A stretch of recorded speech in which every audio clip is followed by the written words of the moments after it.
justice maintenant. On est la première démocratie au monde à l'avoir fait. Le DSA, vous vous en souvenez. Oui.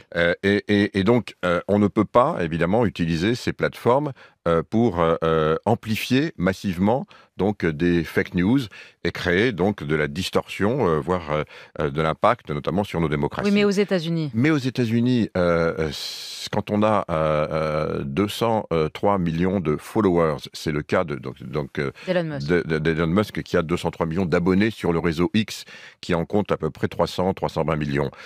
Ça veut dire qu'il a 2 tiers donc, de personnes sur X, sur Twitter, beaucoup de nos auditeurs l'utilisent, qui suivent Elon Musk, et peut-être même, et c'est des choses qu'il faudra évidemment regarder, peut-être même dont les messages sont amplifiés, sont accélérés, y compris par des algorithmes. Qu'est-ce que ça crée? Ça crée évidemment aujourd'hui un impact très fort parmi tous ceux qui le suivent.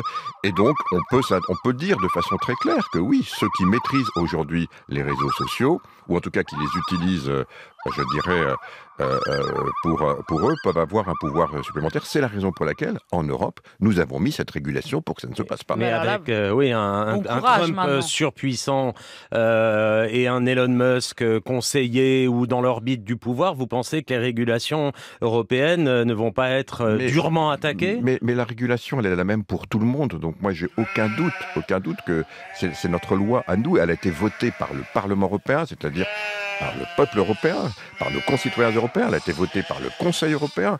C'est pas la régulation de la Commission, encore moins celle de Thierry Breton, même si c'est avec mes équipes que nous avons contribué à écrire les textes. Ils ont été ensuite amendés, ils ont été appropriés par nos 2 chambres. Aujourd'hui, c'est